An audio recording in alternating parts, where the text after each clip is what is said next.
Okay, so um, as explained before, these are only two labs left this week. Talk about output analysis, which sort of folds into some of the estimates of performance stuff that we're talking about in this unit. And then next week is going to be about some of additional added features of Arena for building models. There are additional features of Arena for building 3D visualizations and so on, which kind of are outside of the scope of this class, but some of the other things that Arena and a lot of these DES tools are known for. But so some of the things, these advanced topics here, will focus on structures that are um, more complex than you would see in sort of standard queuing theory models, but very realistic. And so things like batching and so on. And so that that could be useful when you're thinking about, let's say, for example, in the input modeling reports, sometimes I would see things where there would be sort of strange inter-arrival distributions. And a lot of times, sometimes that's due to, well, if a clump of people come at once and you're just keeping track of every person, then you can get a large number of simultaneous arrivals, which have apparently inter-arrivals around zero. Well, a Poisson process shouldn't have a lot of simultaneous arrivals. And so what we typically do is we say, well, if people arrive in clumps, in batches, in parties, then we actually say the parties arrive. And if you were to say that, what is the difference between clumps? Well, then that ends up being, an exponential distribution. But then now you have to deal with, well, what are the size of these clumps? And so, what are the size of these batches? And so this idea of things arriving in clumps and somehow being able to maintain their clumpiness for large periods of the simulation, that's something that we did in the muffin baking simulation, kind of by hand in whatever that was, lab 2 or lab 3. Well, these things that you learn in lab 10 will be how to have Arena do that sort of clumping and tracking for you. So those are types of things that you'll sort of see there. Then otherwise, there's these open labs, which are meant to provide you more time to work on the project, as well as give you more access to the TA to get help on, its modeling issues or interpretation issues and so on. So yeah, so basically the shift for the bottom half of these labs here is really the final project. So the next deliverable is the presentation video and the final report. So 10-minute video, 4-page report due middle of the last week of class before finals week, so that then the peer reviews will be due Saturday just before finals week. And then that will be behind you. Otherwise, ICA is available, so not many more ICAs left. The final ICA will be a review ICA similar to the ICA just before the midterm, where it samples from all the previous ICAs, has a higher point total, and you can take multiple times. Homework J2 is available. This is our final homework assignment. It is it's sort of a blend of topics from lecture and lab. So it is an arena-based assignment, kind of like a lab, but we use it as kind of a synthesis tool to capture some of these ABET metrics about the course. So because of that, then we don't distribute any solutions afterwards, and the assignment can't be dropped. So there's maximal incentive to do that assignment. Yeah, so any questions? Admin stuff, things haven't really changed very much. And then hopefully your input modeling report feedback has made sense. I've had a couple of conversations with people sort of clarifying things, and hopefully everything's good now. Let's just do an iClicker since I've got this on the slide. The little multiple choice iClicker for those who are here. So I used a term last time that described it when you have a statistical test like a t-test or an ANOVA, when that test depends upon a particular distribution already being met. You just have to take that for granted. So then the test is really on not do things match the distribution, but does the parameter match my hypothetical parameter? What do we call that type of test? So the test that makes an assumption that your data are already distributed a particular way, so that all you're left to test are the parameters of that distribution. What type of test is that called? So what's the word we use? And the t-test is a great example of this. You cannot use the t-test on data that are exponentially distributed. So you can't say, is this exponential distribution, does it have, I'm testing to see if this exponential, these interarrival times have a mean of 6. Well, I can't use a t-test, a one sample t-test to test whether exponentially distributed data have a mean of 6, because a t-test expects the data to be normally distributed. But if I did get data that I felt were pretty confident were normally distributed, in fact, I might even be able to do a transformation on the exponentially distributed data, and then that transform variable might be bell-shaped. Then I could do the t-test. But then the t-test wouldn't be a test of the shape, it'd be a test of just that mean, that location. So what type of is that? So so I'm just looking for a word that we use to describe tests that the hint is they're tests of parameters. So the inference is about parameters of distributions. So what is the word that we use? Yeah. Oh, I said, well, there's 2 responses. Well, then let me do this. I'll stop and multiple choice. Gotcha. Right, yes. I'm sorry. I the multiple choice was so my bad. I got excited. Let me do a short answer. That's what I meant to do. I'll delete those 2 polls. So yes, I'm looking for a short answer. My apologies for blabbing on while that was a multiple choice. I was looking for a word. The hint is it's a test of parameters, not a test of distributions. It makes assumptions so that you make inferences about parameters. All right, so any while those are coming in again, I just checked for coherence. So I just checked do you get an answer that sounds like the question that that I asked, sounds like this question. I'm not looking for the correct answer when I make sure, the credits here. So with that in mind, does anybody remember the term that I used? Has the word parameter in it? Parametric, that's what I'm looking for. So for those who haven't put it in, or those like to change their answer, again, these are not for correctness. Parametric is the answer that I'm looking for here. So I'll leave this open for another 30 seconds or so. But yeah, parametric tests. So that is something that I want you to be familiar with that term. It is outside the scope of this class for me to ask you to figure out, do I need a parametric test now or a non-parametric test or so on and so forth. But when you start working with real data, so when you get out of the sort of simple confines of this class, then it will be important for you to know, do I need a parametric test right now or a non-parametric test right now? And you can go to Wikipedia, has got a whole page on this. I forget where this page came from, but this table, parametric and non-parametric location tests. So it's this kind of a decision tree encoded as a table.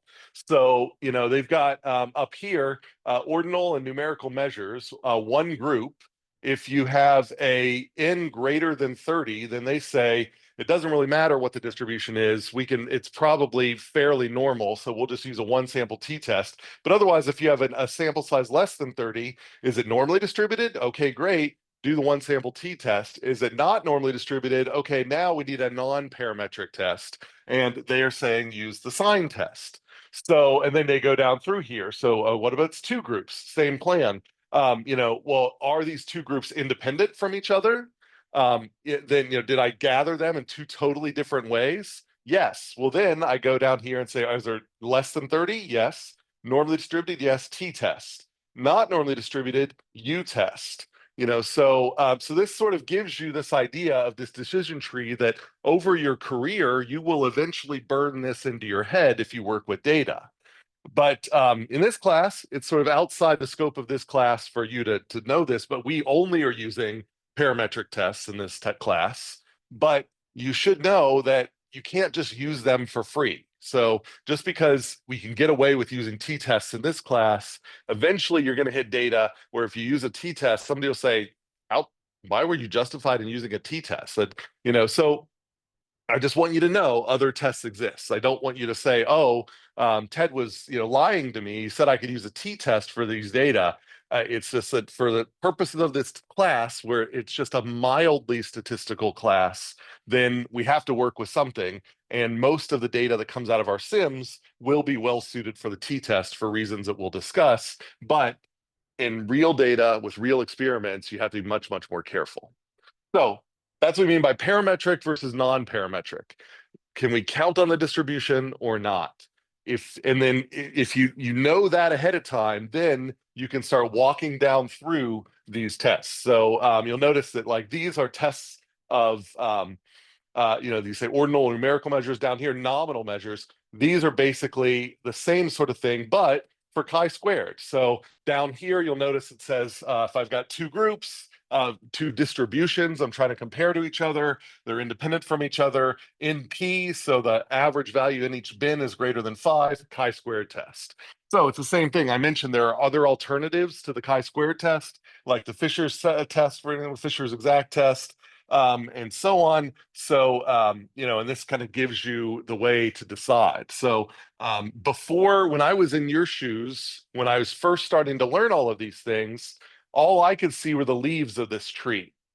And I'd see it seemed like there were a bunch of statistical tests that were created fairly arbitrarily. There was no real reason why you choose one over the other. And it was very difficult for me to figure out why, I would use one and not the other. And over time in my career, this decision tree started to become more apparent to me. And I wish someone had pointed this out to me earlier. So that's what I'm trying to do here, just because it would have helped me when I was starting out, to know that there is a reason for all of these tests. And that's because they're designed for very specific cases.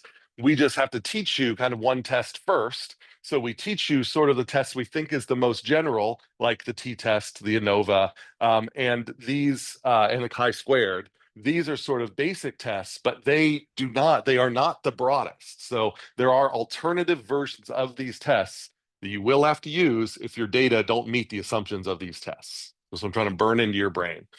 I'd love for you to come away from this test knowing the term parametric, or this class, knowing the term parametric and non-parametric, just knowing that those two groups exist.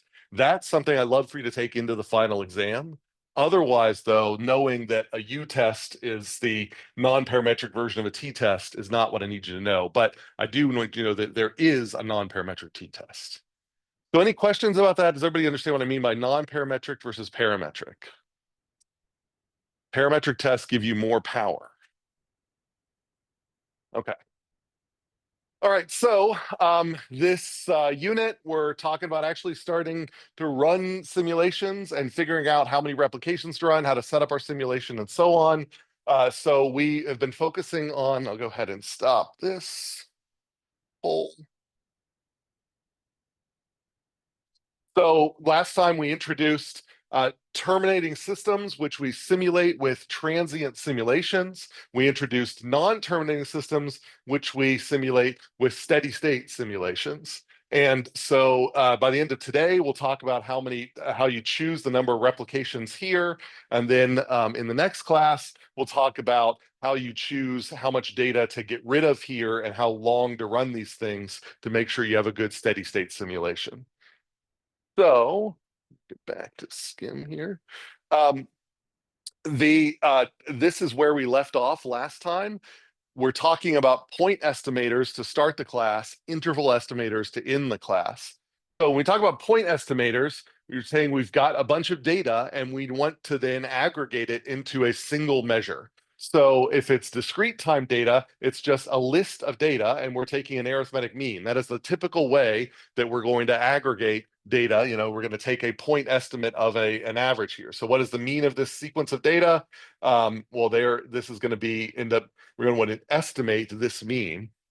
And then for continuous time data, we take a time average. And so what do I mean by continuous time data? Well, so discrete time data, this would be like, how long did each customer wait? Well, if I have a list of 100 customers, then I'm going to have 100 specific numbers, and I might average over all of those customers. Now, a continuous time metric would be how long is the queue right now? It's continuous time because at every instant of time, I can ask the question, and it could be different than the last instant of time. So it is a smooth curve over all continuous time where it might have jumps, but it still is a curve defined over all continuous time. If I want to know what is the average queue length, I have to take the integral underneath that curve and then take that integral and divide it by the length of time that was used to take that integral. And so this is sort of the continuous analog of an arithmetic mean. So this time average. So that's what we mean by time average. So those are the two types of metrics that we're going to have to deal with. And so, I just these are the sort of examples here. Instead of customer wait time, another discrete time one might be for this day, are we out of stock? And so we might be 1 if we're out of stock and 0 otherwise. So every day just has one number. There's a countable number of days, discrete time data. Otherwise, this is the queue length example. So at any instant of time, I can say what is the queue length, and I define this as a binary, but still, even though it's ones and zeros, those ones and zeros exist at every single time on the real line. That's why it's continuous time data. So any questions what I mean by a time average or continuous time data? Sometimes at first, this is a weird metric if you're not used to it. Okay, so then we talked about bias last time. So if I would really like to estimate this parameter here, the average queue length, the average wait time, the average, fraction of days in which I've gone under supply or something like that. But I'm going to run a simulation to generate that estimate of that. So my simulation, I can't run forever. I have to run for a certain amount of time and so on. So that simulation will give me a bunch of data that I can then calculate an arithmetic mean over. But if I were to run that sim again, generate more data, calculate another arithmetic mean, then that mean might be different. So there's a distribution of means. And so I need to ask, all right, so in any given day, like if I run my sim 100 times and I get 100 different estimates, are those estimates biased? I'm okay with there being a little bit of variance, but does my simulation itself does the camera add 5 pounds, basically? Does the simulator add 5 minutes to the wait time? So it might be that sometimes the simulator's average wait time is less than the real wait time. Sometimes it's more than the real wait time, but is it centered on the real wait time? And the difference from the real wait time is so-called bias. Now, if we're building our sim, we might know what the real wait time is so we can directly measure the bias. Otherwise, we have to maybe try to infer that there might be some bias there or figure out what are the mechanisms adding bias and try to get rid of them. And that's something that we have to do especially when we develop steady state simulations, as we'll talk a little bit about here, and then we'll focus on specifically next time. So that's what I mean by estimator bias. The estimator itself is a random variable with its own distribution statistical parameters. Every time I run my sim, I get a different estimate out. So I have to model the estimate itself as a random variable and ask what's the distribution of that random variable. And that is what allows me to define bias. So is any questions about what I mean by bias? About how in the real world you have a parameter you want to estimate, you estimate it with a sim, but every time you run your sim to estimate the real world one, your sim gives you variable answers. So then we need to know, does the distribution of answers I get from my sim, how does it match to that real world thing I'm trying to estimate? Okay. That brings us then to the effect of initial transients, biases generated by initial transients in steady state simulations. So we have these two types of simulations. We have transient simulations where all of the data matters. This is for a terminating system is what we're modeling. We model it with a transient simulation where we start the system very deliberately at a particular state, which matches the state where the system starts in the terminating system. We stop it at a very deliberate point that matches where the system really stops in the real world. And because the beginning and the end matter, like they actually exist in the real world, all of this data matter, all of these data matter. So if I'm taking the example I gave gave last time was wait time in a queue at a bank. The bank opens in the morning, it closes at night. Every customer we care about, whether they showed up right at the very beginning or if they showed up in the middle of the day, those customers who were there right when the bank opened, they probably had no wait time, for example. And so they have a very low. So if I use their data, that's going to pull my average down. The customers that arrived in the middle of the day, they actually arrived to a queue, so they have a higher wait time. So the morning, then through the rest of the day, and then the bank closes here. So if I want to say what's the average customer experience, I care about those morning customers, even though they were the early birds that got the worm, even though they're kind of the weird ones that showed up really early before there were any queues. They're still real customers, and I do care about them when I'm calculating my performance metrics. I do have real customers who arrive at that time of the day. So I'm okay that even though it looks like my performance metric should kind of be going up here through this high portion, through this portion right here, I'm okay that the actual estimate is lower than that down here because of the effect of this one pulling it down. That's fine. That is not biased. That's real. So my sim will have that. The real world system has that. That's good. That's fine. Not biased. But shift over to steady state simulations. Now the real world system is only something that looks like this half. So if I have to turn my simulation on, I have to start it somewhere. I might not have chosen to start it at a spot that's close to its sort of steady state behavior. So it's going to have a transient, just like my transient simulation did.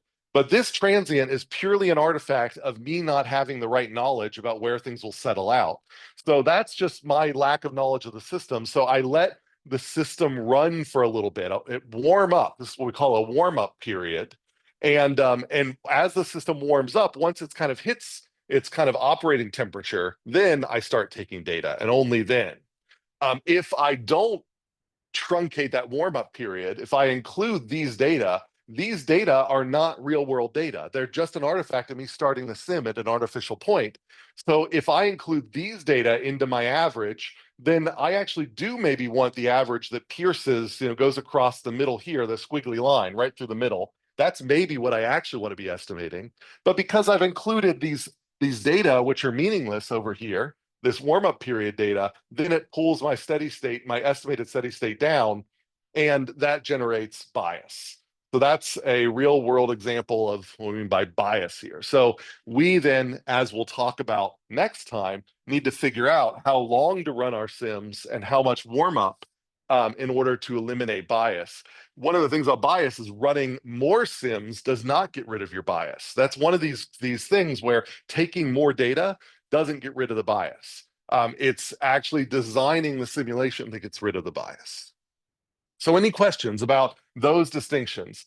And specifically terminating systems, transient simulations, non-terminating systems, steady state simulations, and this notion of bias, specifically initial condition bias. Does that make sense? And this is bias that's generated due to this within replication data. Yeah.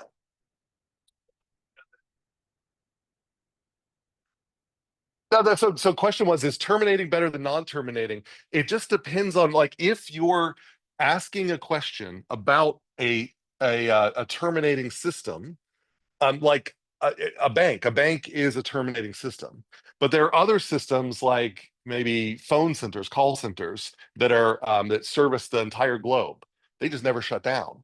It would be wrong for me to simulate a call center with a transient simulation because I would introduce all this bias. But if I want to simulate a 24/7 call center that's servicing every time zone in the globe, then I have to do a steady state version of it, but I have to start the call center somewhere. So initially there's nobody in the line, like the phones are just empty, all the lines are open.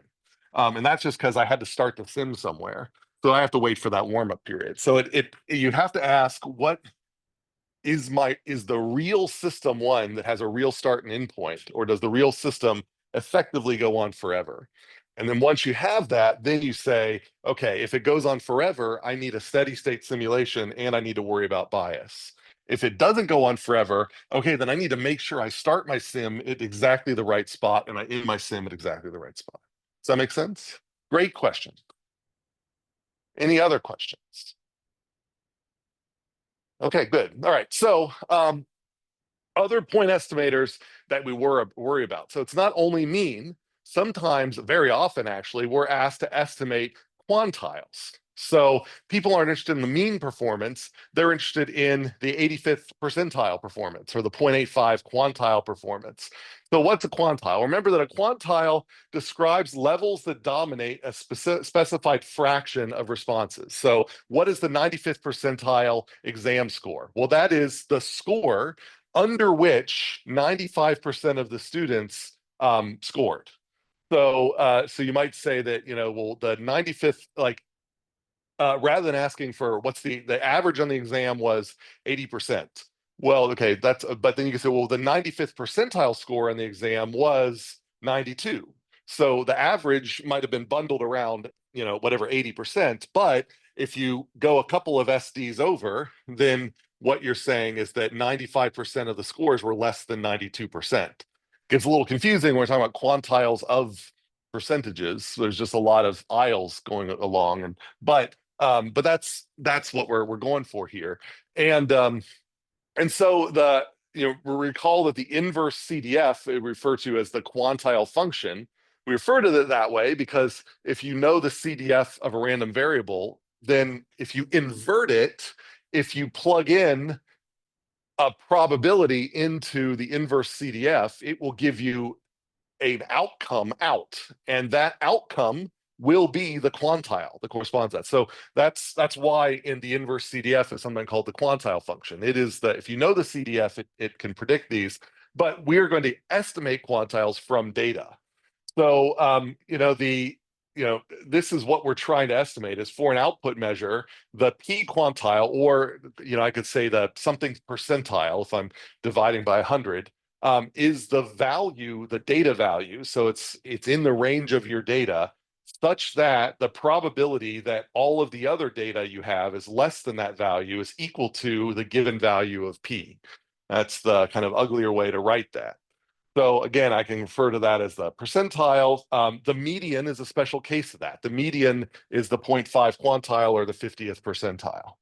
How do we estimate quantiles? If we have a bunch of data, like wait times, we know what is the median wait time, what is the 95th percentile wait time. We can sort all of those values. And once we sort them, then we basically just look at the fraction of the ranking. So we say that if we're looking for the 75th percentile, then we say, well, there's 100 data points. So I'm just going to multiply 0.75 times 100 and I get 75 out. If I need to round up and then take that position in the list. So that's all we're saying here. So the P quantile is the P times N position rounded up, that's the ceiling function there, in the sorted list of data. That's how we do that. So in the histogram, the P quantile is to the right of P fraction of data. So if you have your histogram here, so these are my bars. So I got a little bar, a bigger bar, a big bar, and so on. Then, you draw a line, and that line is going to have that fraction of data to the left of it, and that's the P quantile. So any questions of what we mean by quantiles and this simple estimation period where you just sort and find the ranking that is at that position? It's just a generalization of the median. If you know how to take a median, you know how to take a quantile. Okay, so how might that be used? So let's say we are doing a microscale simulation of a highway system. Well, so civil engineers, when they set speed limits, they set them not to be the top speed that they're actually expecting. They set them usually to be the 85th percentile speed. So when you see that it says, 65 miles per hour, they're not actually expecting everybody to drive 65 or under, but they're hoping that they will engineer enforcement and other apparatuses so that there will all be people who drive faster than 65, but 85% of the speeds they see will be under that 65. I think this is more for urban areas, actually. Like if you see an urban area is 25, then you get a lot more variance. You see a lot of people drive under 25 or whatever. And then so the idea there is, can you design that urban area with speed bumps, with traffic shaping and so on, so that 85% of the speeds are under that speed limit. So let's say you want to experiment, like you have a model of human driving behavior, and people do. There are simulators you can use that have existing models of human driving behavior, and then you can start dropping in speed bumps. You can add enforcement and so on, and then you want to see, well, how did that affect the 85th percentile speed that's actually being driven on this road? So I can experiment with these designs, and you can get a distribution then of speeds out. And then you can then estimate the 85th percentile speed in the distribution of speeds you get out of your simulator. And then if that's not what you need, like, it's like, whoa, that's way too slow or way too fast, then you can experiment with, well, what if I added, it might be that you add enforcement right after a speed bump. Well, that doesn't, people come out of a speed bump really slow, so that's kind of a waste of resources. Maybe if you're going to add enforcement, you need to add it somewhere else, or you need to make it more conspicuous, or you need to use traffic shaping instead, or whatever. So there's a bunch of different decision variables that are design variables that you can use when trying to get that 85th percentile speed. But the metric that you're going to get out of your sim isn't the average speed, because nobody cares about that. It's the, average speed is sort of, it's too far away. There's too many speeds above that. So that's why you're focused on this estimator, the 85th percentile speed. So that's one example where you might use that. Any questions about that? Okay, so another example is, let's say is an engineer, you might be called in to be an expert witness in a court case or something like that. This happens, and so this is a particular case where an expensive item, maybe even actually hired as a consultant for the prosecution or the defense, so an expensive item was stolen from a museum during a fire alarm. The item would take extra time to remove during the alarm period. You got to get off the wall, you got to carry it, you got to do whatever it is you do when you steal expensive items from museums. And a suspect is observed leaving the museum late, but the suspect claims that the confusion of the alarm is what caused the suspect to take a longer route and move at a slower pace. So you would like to construct a sim combining a distribution of possible speeds with a distribution of possible routes to sort of see, of all of the different possible ways you could get out of that museum, where does the observed delay of this individual fit? So is it plausible that this individual was just slowed down by other stuff in the museum, or is this really someone that is more likely? So this is basically hypothesis testing. So did the individual, where they were just slowed down by the fire alarm, or did they maybe steal something? So what you can do is build a sim of a museum where you've got individuals all over the museum that could take different escape routes, and some of them might be fast, some of them might be older and be slower. There's all of these different variations you could throw into that, and then you could take a histogram basically of the time it takes to get out of the museum. Just regardless of where you are, whatever, just pooling all of that data together, and you get some distribution here. And you basically construct your own hypothesis tests out of these data out of the sim. So we're not applying a t-test or anything like that. We're actually using the simulation to generate the test statistic. This is the null distribution. This is the blue curve here that we would normally generate from a t-statistic, but we're not using any of that. We're just using the sim to generate it. And the sim says, over all possible ways that we can figure out how to get out of the museum, this is the distribution of times. So there's sort of a flat distribution from here to there. Some people are able to get out really soon. There are a bunch of people that take longer.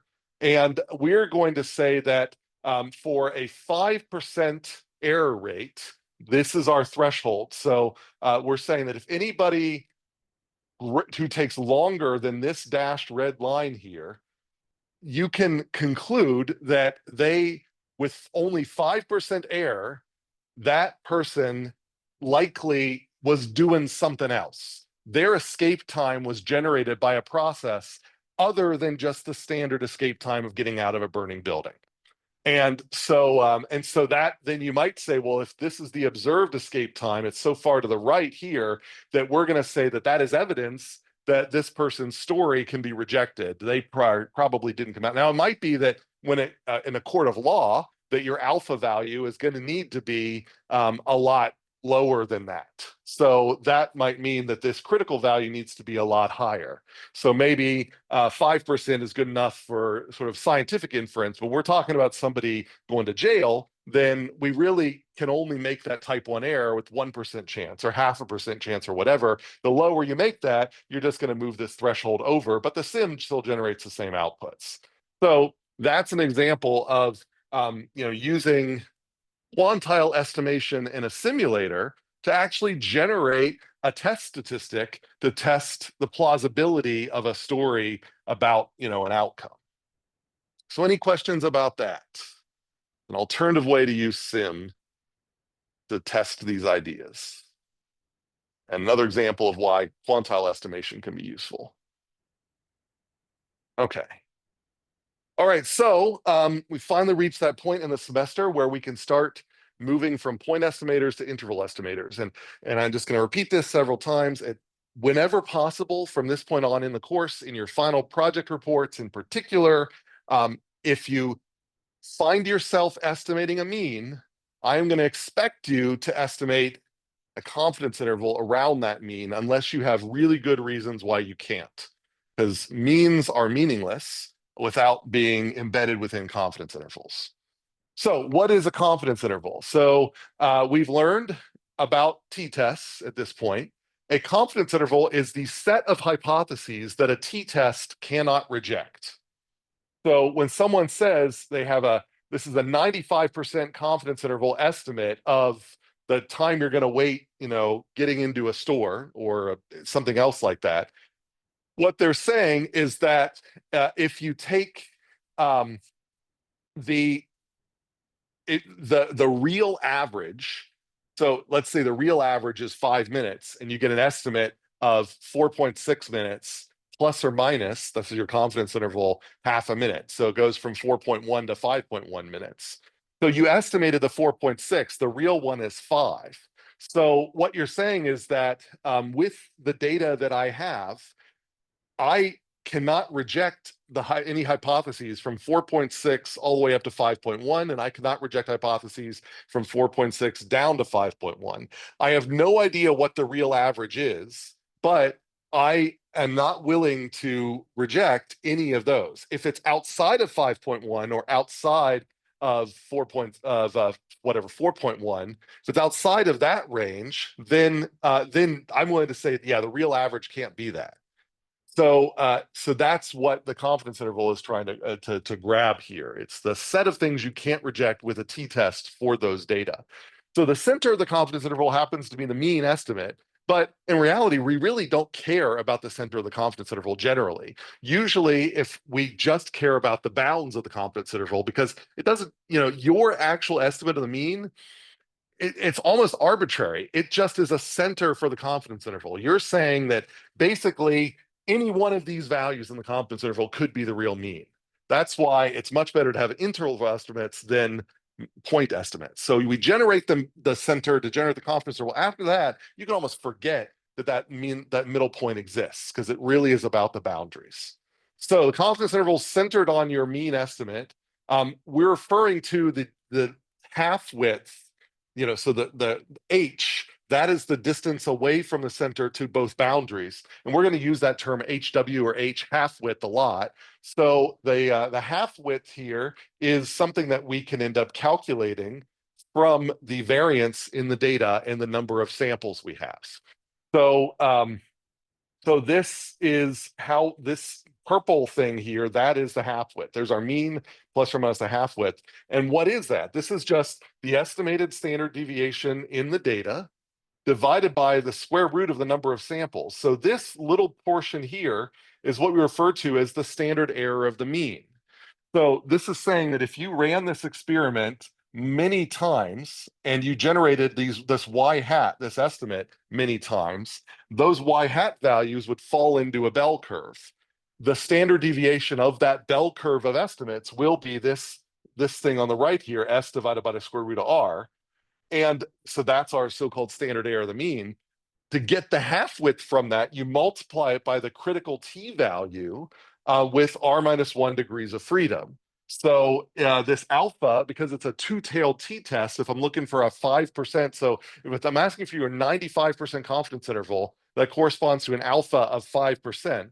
So I look at the critical t value for 2.5% because it's two-tailed. I'm spreading out that error to either range of the t. And so that's how you scale up the standard error and mean to the half width. And this is under the assumption that your data are normally distributed. So that's kind of the thing, is that when people talk about the confidence interval, I mean, the general public talks about confidence intervals a lot, but what you don't realize is, like, there are special versions of confidence intervals, but most of the time, 99% of the time, I guess, if I want to try to be able to put a confidence interval on it, most of the time when you talk about a confidence interval, they're talking about the t-test generated confidence interval, which means it's making an assumption that the data you're taking an estimate of is normally distributed. So the general public doesn't know about t-tests. They know about confidence intervals, but you actually can't know about confidence intervals without knowing about t-tests. So, so this is sort of a nice way of couching. So rather than trying to explain to a stakeholder what a t-test is, you can just say to your stakeholder, the estimate of performance, the estimate of what I think the average wait time will be once you implement this thing is going to be between 5 minutes and 8 minutes.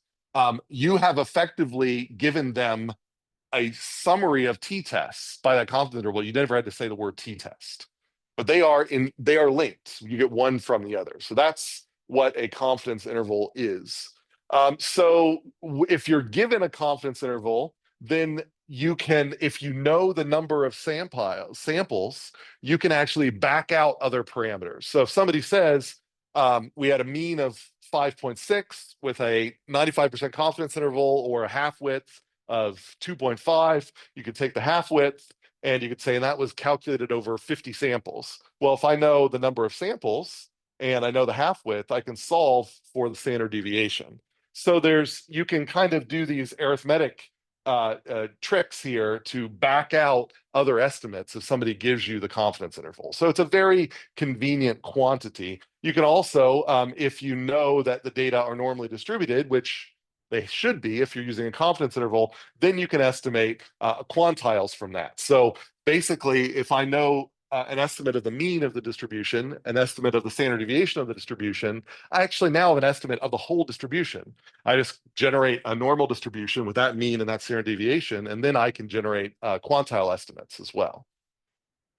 So, so any questions about this before we go on to how to use these confidence intervals? Everybody get that a confidence interval is this summary of t-tests. Okay, so from there, we can then start, like, say, once you see confidence intervals depicted graphically, there are certain immediate inferences you can make if they're sort of set up the right way. So one of the things is if somebody shows you, and I'll show an example of this in a second, like this one, somebody shows you two bar plots. I'll just put this up right now. And let's just say that they told you that these were two confidence intervals that were both 95% confidence intervals. You can look to see whether they overlap. And what the summary says here is if they do not overlap, so if they are distinct from each other, if there's daylight in between them, you don't have to do a two-sample t-test. You immediately know that those two groups are different with p less than 0.05. So that's what we're saying here. If they do not overlap, you've effectively done a graphical two-sample t-test. So you can very quickly just conclude, p less than 0.05, these two populations are different from each other. Moreover, if somebody shows you instead a standard error of the mean, just some people like to plot standard error of mean and not confidence intervals. They should tell you what those error bars are. But if they plot standard error of the mean, then you say, well, what is the confidence interval? Well, if they have a significant amount of data, like 20 data points, maybe even 10 data points, usually if you double that standard error of the mean, you're going to get the confidence interval. Where does that doubling come from? Well, if you remember before the midterm, I told you that that for a z test, if you have the critical value for a z-score for a z-test is 1.98 for 2.5%, like for a one-tailed test. So for a 5% z critical value, you would end up doing 5 divided by 2, that's the 2.5, and you get that 1.98. I said, remember that 1.98. Well, also remember that a t distribution converges to a z distribution with enough samples. So basically the critical t value, if it's for a 95% confidence interval, will converge to about 2.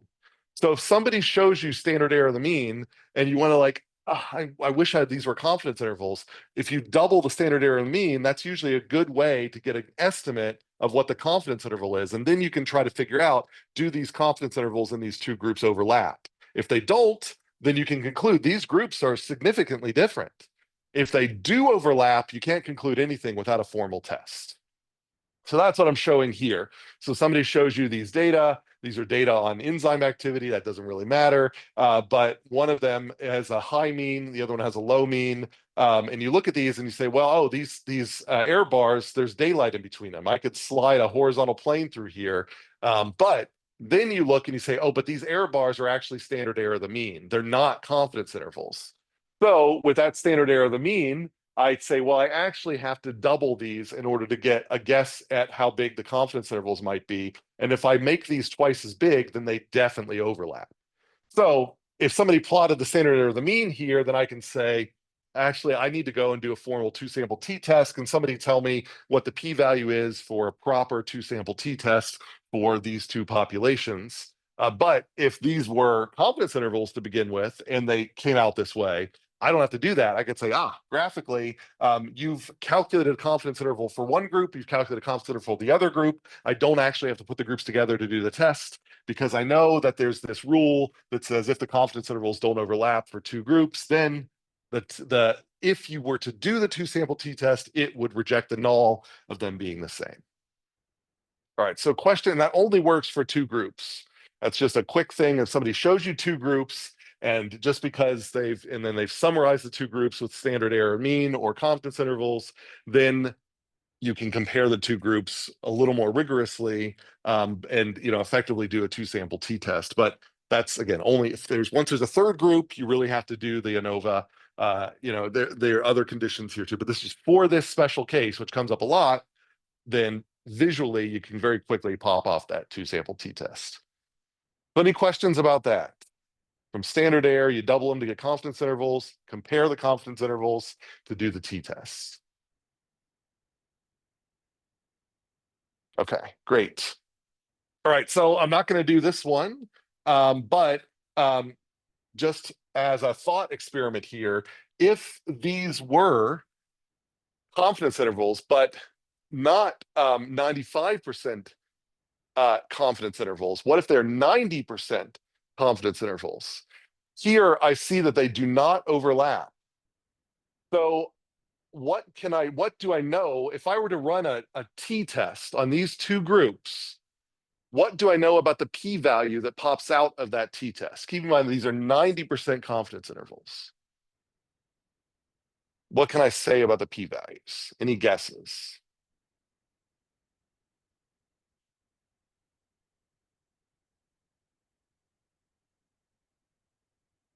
As a hint, I'm basically going to say, we know the p-value is less than a certain number. So what's a guess for what that number might be, given that these are 90? Yep. That's what alpha would represent, but I'm actually looking for a number here. So given that somebody plotted these data, I see that I'm saying this is a 90% confidence error or confidence interval. This is a 90% confidence interval, two 90, not 95, 90% confidence intervals. The two 90% confidence intervals do not overlap. So what can if I were to then ask, the null hypothesis is that these two groups are the same, that there is no difference of the treatment. So if I'm evaluating that null hypothesis, what can I say that a two-sample t-test would spit out in terms of a p-value, given that I see these data plotted this way? What do I know about that p-value numerically? It's less than or greater than 0.1.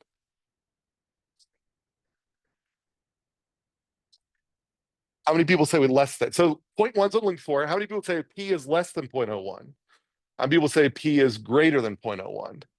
That's right. I was looking for less than 0.01. Yes. So that's what we're saying here is that if the confidence intervals don't overlap, there is enough of a difference that we are 90% confident that these are different. And we are making a 10% potential error by making that inference. So that's what we're doing here. So by making the confidence intervals, if I want to make this a 95% confidence interval, then I'm going to grow the size of that confidence interval. And that's more likely that they're going to overlap. But if I do a 90%, so a 0% confidence interval would be a single point. A 100% confidence interval would be the whole real line. So by 90%, I basically shrunk the confidence intervals a little bit. And so now I'm saying if I'm making the inference based on this, I'm going to conclude they're different. But because I'm using a 10% significance level, then I am going to be making an error more often. That's what I'm sort of saying here. Great. Okay. So that confidence intervals. Yeah, so this is, again, I mentioned that if you give me a confidence interval, because I know that the data are normal, I can pop out the standard deviation in the formula I just showed. I also know the mean from the middle of the confidence interval. So knowing the mean and the standard deviation, I can then estimate a CDF. So I can estimate the cumulative distribution function of the real data with those two parameters. And then I can use that estimated CDF, which is just going to be, I'm just basically making it a normal with mean of, I guess I should have used that. Yeah, there's y hat there. So look at my mean y hat, my standard deviation. So with these, I can end up then, if I want to know my quantile, I'm saying like, here's my 95% confidence interval on the mean. What is the 95th percentile? Well, I can turn the confidence interval into a mean and standard deviation. I can turn the mean and standard deviation into a CDF. I can invert the CDF and then get my quantile out. So you get a lot of information out of a confidence interval, especially given that you're supposed to only calculate a confidence interval if you assume the data are normal to begin with. All right, so that's quantile estimation from there. And then the last thing along these lines I want to talk about before we get into a short segment on how many replications to get for transient simulations is you can put, and this was really hard for me to wrap my head around when I first learned this. You can put confidence intervals on quantiles. So you can have a 95% confidence interval on the 95th percentile. So as an example.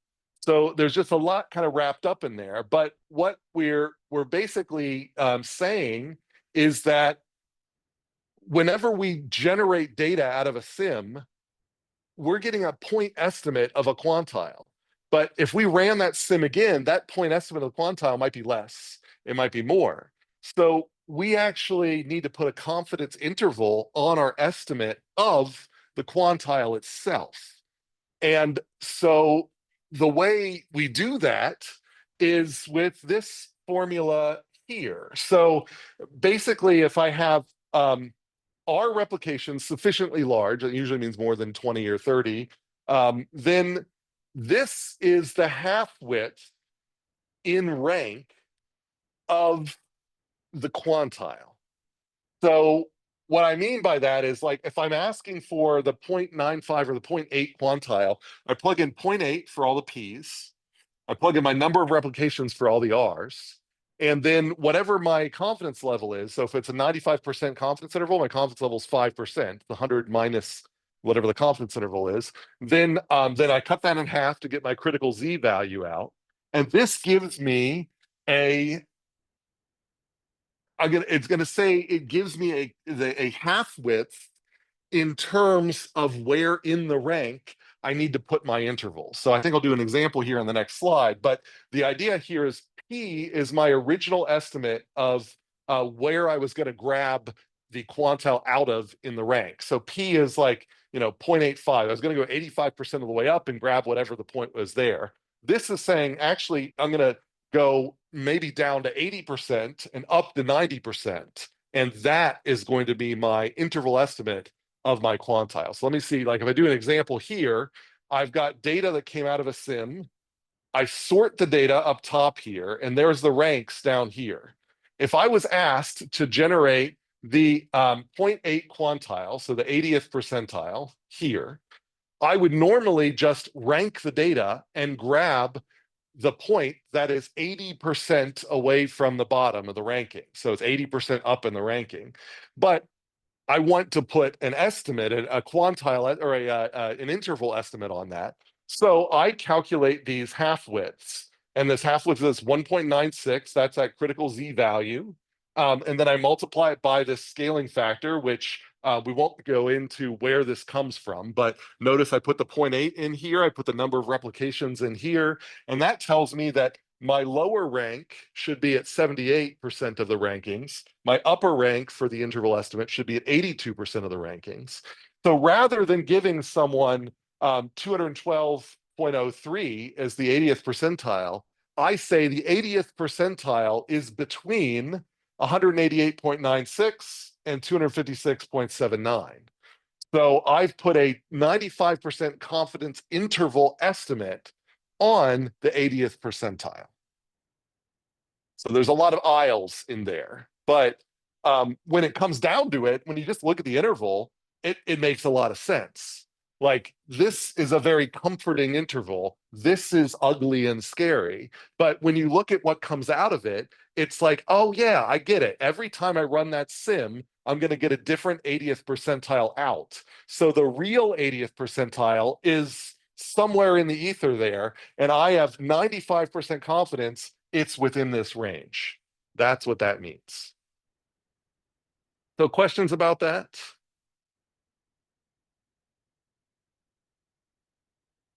Okay, great. All right, so the other interval that I want you to know is like the confidence interval, but it's called the prediction interval. One of them is a measure of risk. The other one is sort of a measure of error. So the idea here is that the confidence interval, I am trying to see how much error I have in my estimate of the mean. And so as I add the number of samples, the confidence interval shrinks around hopefully the true mean. But I could ask another question. I could say, given the data that has been sampled so far, what's the distribution of data I could expect to get in the future? That's the so-called prediction interval, and it will not collapse onto a point. So this prediction interval is, so with a 1 minus alpha confidence level, so I can have, what I say, what is the 95% prediction interval, or PI? And it is still centered on the mean of my data, fine. And so there's a normality assumption here. But then I use this critical T value times my standard error, but then notice this fraction, this is not the standard error of the mean anymore.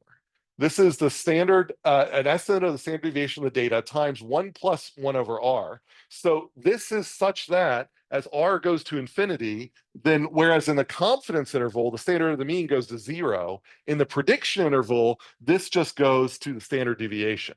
So what's being captured here is the 1 underneath the square root represents the natural variation in the data. The 1 over r represents the additional variance caused by small sample sizes of, just caused by bad luck.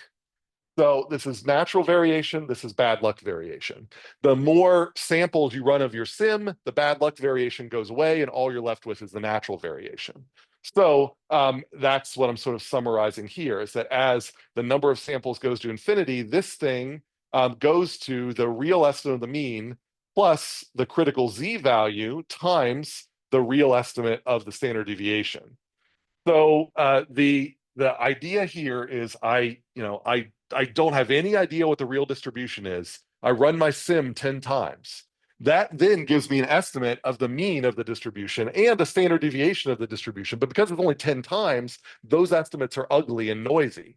So that's capturing the noise in this 1 minus r. So this prediction interval says if you continue to run your sim, we expect this very much variation on the output. As you run your sim more and it gets more information, that prediction interval will collapse onto a range. But it can't collapse to zero because there's just intrinsic variation in your system. So this is a way, if you want to estimate, if somebody were to say, based on how often you've ran the sim, what's the best in the world? Like, what are the range of waiting times I could expect to get out of this? And I could say, well, based on the 100 replications we run of the sim, the range of waiting times is going to be this prediction interval. So I have 95% confidence that this is going to capture the range of the waiting times in the real system. That's what the prediction interval is. So questions about the difference there. So one is, so the confidence interval is a measure of error. The prediction interval is a measure of risk. The confidence interval is effectively estimating a mean. The prediction interval is basically estimating a standard deviation. All right, so you've been doing a lot of this in the lab, so I'm not going to really dwell on this, but you can get data out of Arena. That's kind of all these slides sort of say. There's read-write modules, there's record modules. You can generate tallies and counters. So tallies are records generated by the single simulation run where you've got, basically discrete data, so intervals between, et cetera, expressions that are evaluated every time a customer leaves, counters, how many customers have reached a particular point. You can generate statistics in Arena, and then all of those statistics can be made over these tallies and all of this stuff that we've, that you play with in lab. And from all of that, you can dump it, you can get it pulled out, and you either can view it at the end of your replication inside this Excel-based front end, which hopefully by now you've used this enough that when you hit that little, do you want to see the results? It'll open up Excel and then it'll say, usually it asks you if you want to turn on macros and you have to hit yes, because it's only after you hit yes that the Excel pulls the data from an Access database and populates this thing. But there's, it's a very complicated spreadsheet where you've got to not only go across the tabs, but within every tab, they're usually very, very wide sheets, and you have to remember to scroll. But you can find a bunch of a bunch of data that they always record, plus any of those stats or extra things you've chosen to record in your sim. So you can get them out that way. Then the other things that you can do is you can have them dump them out to DAT files, which then you can open up in the output analyzer. And that is what you'll experiment with in Lab 9, is this alternative way to pull data out. The output analyzer is sort of like, Arena is not a good statistical tool, but they wanted to give people kind of bare bones statistical features. That's what they dumped into the output analyzer. Of course, you could dump that data and pull it up into JMP or SPSS or R and have a lot more facilities, and that's great. But the output analyzer gives you some basic capabilities. So you can compare means, t-tests, do a one-way ANOVAs, generate confidence intervals, et cetera, do correlograms for autocorrelation, and so on and so forth. So they've got some simple analysis built into the output analyzer, but usually other tools are better for this, but in a pinch, this is not terrible, for generating things like confidence intervals and so on. So here's a depiction of a confidence interval. So here's my total cost. There's the average cost. There's the low end and the high end. And then they've also got these whiskers of the min and the max shown there. So that's what the output analyzer is for. So you will be able to play with that in Lab 9. You can do ANOVAs. You can bring in multiple measures. So you can say, this is my output from Sim 1, here's Sim 2, here's Sim 3. These are three different ways I could configure the bank. I don't know which one's better. Then the ANOVA can compare them. And then in the process analyzer, this is a really cool tool in that you can say, take your one model, but you might have different control variables throughout the model, and you can have it automatically, kind of like behavior space in that logo, you can have it automatically go through and set them to a bunch of different configurations that you'd like to try and have it run for a bunch of different replications. So I could say run 10 replications with the model configured this way, run 10 replications with the model configured this way, and so on. It will then generate performance metrics for you. And then you could say, okay, now generate a box and whiskers plot. And the nice thing about the box and whiskers plot in the process analyzer is it does what we call a post hoc test for you. So you can say, not only do I want you to summarize the outputs from these three scenarios, but I want you in a statistically rigorous way, tell me which one's best. And it'll say, what do you mean by best? Do you want high or low? And do you say best for me is high in this case? And so it will then say, okay, well, I can tell that the blue scenario here, because it's a different color, is significantly different, statistically significantly different than both red scenarios. And the red scenarios, I can't tell apart. So if you're looking for the best scenario, then the blue scenario is clearly better than these, but I can't rank these. If you're looking for the worst scenario, then both of these are sort of equally bad. Statistically speaking, I can't say which one's worst, but they pretty much lay on top of each other for this number of samples. And it'll do that automatically for you and, you know, run the whole experiment and do the analysis. So it's a cool tool to use. Yeah. Yes. It makes it, that's how it, if all of these came out blue, it would mean that with the number of replications you ran, I can't tell a difference. So once you've generated enough replications, it puts these in so-called post hoc groups. And so the post hoc test is telling you that this group, all the blue ones are different than all the red ones, but within the blue group, you can't tell the difference. Within the red group, you can't tell the difference. And so if you take another, you know, again, more stats classes, you'll eventually learn how to do post hoc tests yourself. And then you'll get like little letters, like this will be the A group and this will both be in the B group. And so two things within the same group, you can't tell the difference. With two things that don't share a letter, you can tell the difference. And that's just being summarized in color in the process analyzer. Okay, so yeah, so that's a process analyzer. So the one last thing that I want to get to, and it's only take me a minute, because this is the easy case, and then we're going to spend next time on the steady state simulations, which is the harder case, is that for transient simulations, for our terminating systems and our transient simulations, the key and really only question we have is how many replications. We can't adjust, we can't do anything cute inside the sim because we need to use all of the sim data because it all matters to us. So the only real degree of freedom we have as an experimenter is how many replications. But sometimes sims take a long time, so you don't want to just arbitrarily run too many. So that's what we need to figure out here. So, you know, so this is kind of examples of data you get out of terminating simulations. You either you know that so that you have a a certain number of samples, or you know you're going to end at a particular time. So it might be that the end times based on your conditions might vary, or they might just be stuck. But it might be that you know sometimes you get 100 customers in that time, sometimes you get 150. But the key point is that you have some defined way that ends the sim, and then within every replication, you're going to get a sequence of data, which you're then going to summarize for that one replication with, say, a mean, a variance, and a half width. And then across those replications, you're going to then do stats on the mean, the variance, and the half width. So you can have a mean of means, a variance of means, and a half width of means of means. So, so that's ultimately, this is sort of the thing you're estimating. So really, when you run a rep, it looks like you're generating all of these data, but all of these data are autocorrelated. You're really, when you run a rep, you generate one data point and maybe a variance. And then you run another rep, one data point. So that's the question, is how many reps do you need in order to be able to be confident about this estimate across your reps? So across replication data are independent identically distributed, often normal. So we can use t-test within replications. It's really just a metric. There's no stats. We wouldn't do any stats with these data because they're all autocorrelated. We only do stats across these data. That's all I'm trying to summarize there. But let me get to the key point here so we don't go over. But so we ensure independence because we have the pseudo replication numbers.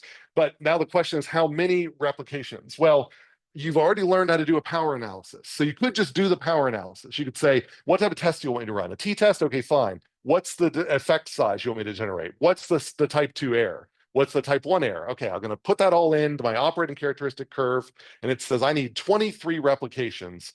I had to run 10 replications to generate a standard deviation to put into that. So that means that I need 13 more. So that's the typical, that's one way you could have done it.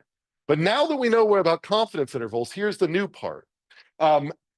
It's sometimes easier for your stakeholders, rather than specifying type 2 error, to say, I would like your estimate of performance to be within a certain half width.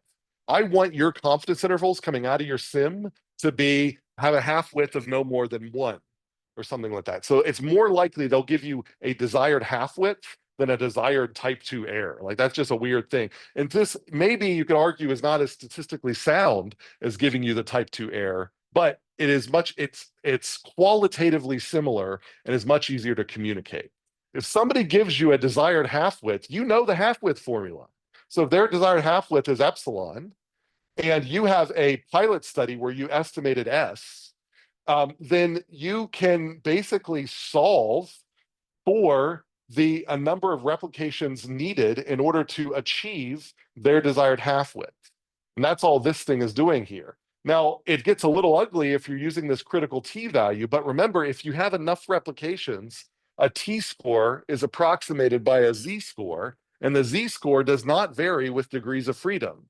So if somebody says, I want a 95% confidence interval that is tighter than whatever, then you say, I'm going to run 10 replications of my sim to get my standard deviation. I'm going to multiply that by this critical z value from the back of the book, divide that by your desired half width, and square that. That is going to give me a lower bound on how many reps I've ran. And if I already ran R0 reps in order to generate this standard deviation, then I just run that many more. And that is a way that you can try to, now you might end up not reaching the half width they need, and you might need to run a couple more after that, but this is a way to get you in the ballpark without having to just arbitrarily spend a week running simulations when you only needed to run a day to reach their threshold. So any questions about that? That's the key thing that I want you to take away about terminating simulations, or terminating systems and transient simulations. All right, well, that's basically it. So next time we'll talk about steady state. I'll give you guys this last clicker, and short answer here. And the clicker question is, just to get you guys out of here, how many other clicker questions were there that I actually asked you to do that, except for those ones I screwed up in the beginning? The answer is 1. I just put 1 in. It's fine, and go.